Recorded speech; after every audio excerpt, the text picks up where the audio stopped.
Daunt Right in Style. Of version, he was known simply as Harris, though the other guards called him the Stone. For 7 years he had stood in the gilded corridors of Kensington Palace, his spine as straight as the ceremonial pike he no longer carried. His face, weathered by outdoor duty and a lifetime of discipline, was an unreadable mask. He had seen the young princess, Charlotte, grow from a boisterous toddler who liked to hide behind the heavy velvet curtains into a thoughtful 7-year-old with a mischievous smile and her mother's fierce blue eyes. It was a quiet Tuesday evening. The last of the autumn light was bleeding from the sky, casting long, distorted shadows across the palace grounds. Harris had just begun his nighttime circuit of the private apartments. The corridor outside the children's bedrooms was silent, and the only sound the soft, rhythmic thud of his polished boots on the ancient wooden floor. He paused outside Charlotte's door, a habit born not of suspicion, but of a quiet, paternal affection he would never dare to voice. He listened for the usual sound, the soft, even breathing of a child asleep. Instead, he heard a faint rustle, like dry leaves skittering across stone. He frowned. It was too deliberate, too controlled to be the wind. He placed a gloved hand on the cool brass handle and pushed the door open a crack. The room was bathed in the soft, warm glow of a single nightlight shaped like a unicorn. It illuminated shelves of books, a menagerie of stuffed animals, and the small, sleeping form of the princess. All seemed perfectly in order, but Harris's eyes, trained to notice the incongruous, scanned the room with a cold precision. His gaze stopped at the bed. Charlotte lay on her side, her fine, light brown hair splayed across the pillow. Her arm was tucked under the blanket, but her small hand rested near the edge. And beneath her pillow, just visible where the white linen case met the plump feather pillow, was a sliver of something black. It was a deep, absolute black, an absence of light that seemed to drink in the unicorn's glow. Harris's blood went cold. He knew every item in this room. There was nothing black. Nothing. He stepped inside, his movements silent despite his size. He did not approach the bed immediately. Instead, he let his eyes adjust further, scanning the floor, the window seat, the door to the adjoining room where a nanny slept. Everything was still. He moved to the bedside and looked down. It was an envelope, jet black, expensive-looking, all with a heavy, almost waxy texture. It had no stamp, no address, no marking at all. It was just a dark rectangle lying in the sacred space of a child's bed. Gently, so as not to wake her, he slid his fingers beneath the pillow. The paper was cold and smooth. He pulled it free. The envelope was sealed. He held it up to the dim light. He could feel the weight of a single sheet of thick paper inside. A terrible dread, a feeling he hadn't experienced since his army days in a hostile foreign land, settled in his gut. This was no love letter. This was no misplaced piece of palace stationery. He should, by protocol, wake the senior protection officer. He should call it in. But protocol felt distant, useless. The message was here, now, in his hands, and the sleeping child was his responsibility. He made a decision that could end his career, but he needed to know what it was. With a thumbnail, he carefully broke the seal. He pulled out a single sheet of the same thick black paper, folded once. He opened it. The message inside was not written in ink. It was formed from letters cut from a newspaper or magazine, stark white against the black background, crudely and deliberately pasted on. It read, "Your crown is borrowed. The true queen waits in the shadows. Send the child away, or the next envelope will be lined with scarlet." Harris stared at the words, his mind a strange blank. He read them again and again. The threat was not to the king, not to the Prince of Wales. It was specifically, chillingly directed at the child, at Charlotte. The message wasn't just a threat, it was a declaration. It spoke of a true queen. It was a phrase laden with history. with the whispers of forgotten lineages and royal pretenders. He folded the letter, slipped it back into the envelope, and tucked it into the inside pocket of his tunic, directly over his heart. His hand went to the small communication device on his collar. Protocol was shattered. He had touched evidence. He had read a message meant for whom? For Charlotte? For her parents to be found by her? He keyed the mic. Control, this is Harris in the private East Wing. I need an immediate silent response to Princess Charlotte's room. Code Violet. I repeat, Code Violet. Code Violet was not a standard threat level. It was a private code, known only to the most senior members of the Royal Protection Command, for a direct, specific, and credible threat against a member of the royal family that had already bypassed all outer security. But within 90 seconds, the corridor outside was filled with silent, serious-faced men and women. The lead officer, a sharp-eyed woman named Davies, took the envelope and letter from Harris without a word, holding it by the very edges. Charlotte slept through it all, a small, oblivious island in a sea of silent, focused activity. Harris was escorted from the room. He was not a suspect, but he was a witness and, more importantly, the first person to handle the threat. He was taken to a small, windowless office in the basement of the palace, a room he had never known existed. The debriefing was intense. He recounted every detail, the rustle, the black sliver, the weight of the envelope, every word of the note. He was asked the same questions a dozen different ways. While he talked, a different world was waking up. The palace, at which had seemed so quiet, was buzzing with a controlled, invisible panic. The king was informed. The Prince and Princess of Wales were woken and told in hushed, terrified tones. The room was swept by forensic teams. They found nothing. No fingerprints on the envelope or paper other than Harris's. No trace of the paper's origin. The cut-out letters were from a common newspaper, available at any newsagent in the country. The only thing they knew for certain was that someone had been in the room. Someone had stood over the sleeping princess and placed that envelope under her pillow. It was a violation so profound, it shook the very foundations of their world. The next morning, the palace announced that Princess Charlotte was feeling under the weather and would not be attending school. It was a thin veil, but it bought them time. And the real work began. Harris, cleared of any involvement, was assigned to a special detail. He was no longer a static guard. He was now part of the princess's inner ring of protection, his face a constant, silent presence in her life. The investigation was a hydra. One team traced the paper and ink, a dead end.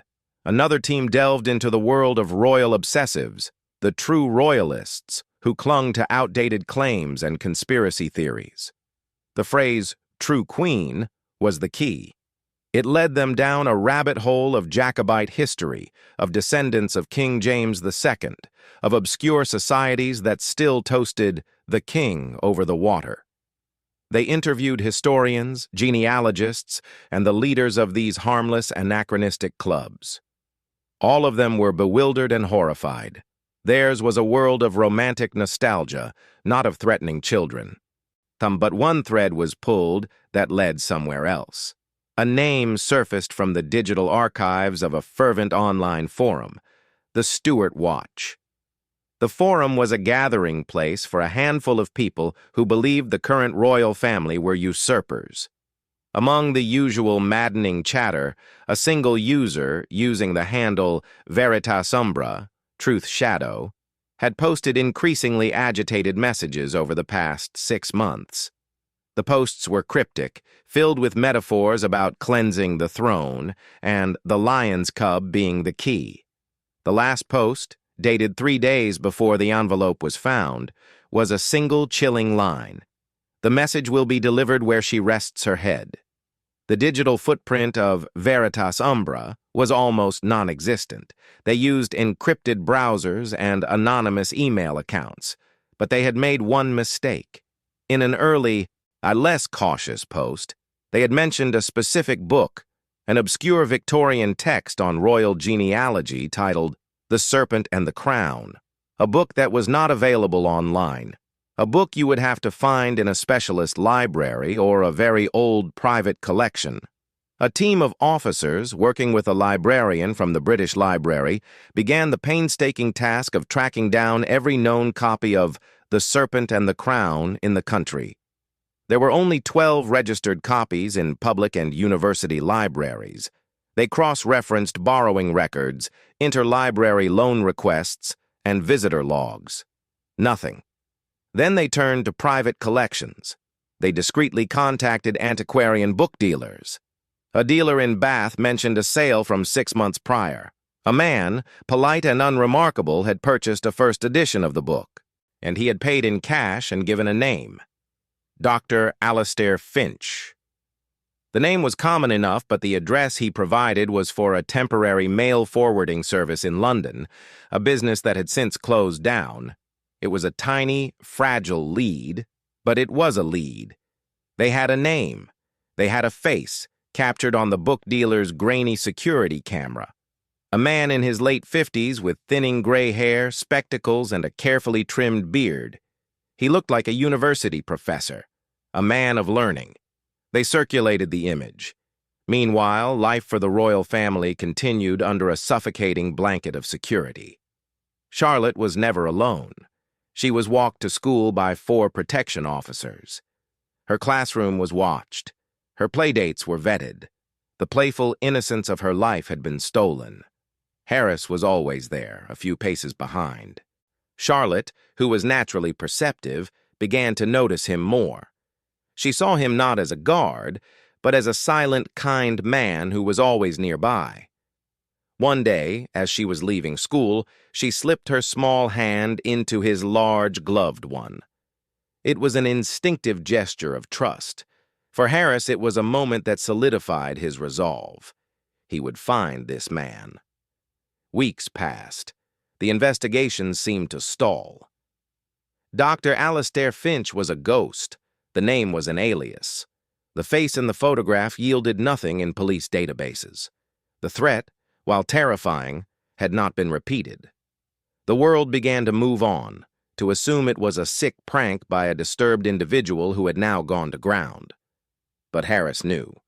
He saw the look in the Princess of Wales's eyes every morning when she dropped Charlotte off. He saw the tension in the other officers. And the threat was a ticking bomb, its timer unknown. Then, a breakthrough. A junior analyst re-examining the Veritas Umbra posts noticed a pattern in the times they were made. They were always between 2 and 3 in the morning. It suggested someone living a solitary life with no regular job to wake up for. They also noticed a peculiarity in the phrasing of one of the later, more metaphorical posts. It contained a reference to the Whispering Stones. It was an odd, poetic term. A search of the term, combined with London, brought up a single result: a blog post from 5 years ago about a man who walked the streets of London at night, listening to the echoes of history in its ancient buildings. The blogger's name was given as A. Finch. The blog was a treasure trove of obsessive detail. It described, with a chilling intimacy, all the private corners of London, the forgotten alleys, the hidden gardens of the Inns of Court, the quiet courtyards of St. James's. One post, in particular, caught their attention. It was titled The Geometry of Royalty. In it, Finch described a theory that the layout of the major royal palaces, Buckingham, Kensington, St. James's, formed a precise geometric pattern when viewed from above. The center of this pattern, he claimed, was not a palace at all, but a small private chapel in the heart of Westminster, the Chapel of the Undercroft. He wrote that this was the true spiritual heart of the monarchy, a place of immense power and significance. The team now had a location. They didn't know if Finch would go there, but it was a place of meaning to him. They set up a discreet 24-hour watch on the ancient chapel, which was open to the public for only a few hours a week. For 3 days, nothing. The officers watched tourists come and go, saw a few elderly people attend a midweek service. On the fourth day, a cold, damp afternoon, a figure approached. He was wearing a long, dark coat and a woolen hat pulled low. He walked with a slow, measured pace, pausing to stare at the stonework. He matched the build and gait of the man from the book dealer's video. He entered the chapel. Two officers, dressed as tourists, followed him inside. The chapel was small, lit by flickering votive candles. The man walked to a simple wooden pew near the front and sat down. He didn't pray. He just sat, staring at the ancient stone altar. He stayed for an hour. When he left, they followed him.